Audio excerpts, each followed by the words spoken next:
Et si je vous disais qu'avant même que l'Europe ne trace ses frontières sur la carte de l'Afrique, un homme, un chef, un guerrier africain s'est dressé face à l'Empire portugais. Son nom est presque effacé des livres d'histoire occidentaux.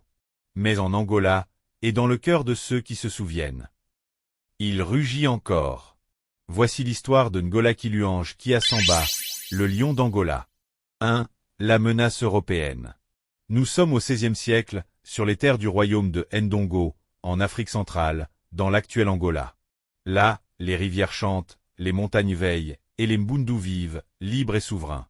Mais une ombre s'avance. Les navires portugais accostent sur les côtes, armés non seulement de canons, mais aussi d'ambitions coloniales. 2. L'émergence d'un lion. Ngola Kiluange Kiasamba n'est pas un roi ordinaire. C'est un guerrier né, un stratège, un visionnaire. Il comprend vite que les Portugais ne sont pas là pour le bien de son peuple. Et il choisit la résistance. Plutôt que de plier, il mobilise ses guerriers Mbundu, renforce ses positions, construit des forteresses naturelles dans les collines, et refuse tout traité qui humilie son royaume. À chaque attaque portugaise, il riposte avec intelligence et courage. Il connaît chaque rivière, chaque forêt, chaque sentier. Et il les transforme en pièges pour l'ennemi. Face aux armes à feu portugaises, il oppose la connaissance du terrain, la tactique, et surtout, la détermination de rester libre. 3. Un combat pour la dignité. La guerre dure. Les Portugais veulent briser la résistance. Ils brûlent, pillent, capturent. Mais rien ne brise Ngola Kiluange Kiasamba. Il devient le cauchemar des colons, leur bête noire, le symbole d'un peuple qui refuse de courber l'échine. Il ne se bat pas pour la gloire. Il se bat pour la terre de ses ancêtres, pour l'honneur de son peuple, pour l'avenir des siens.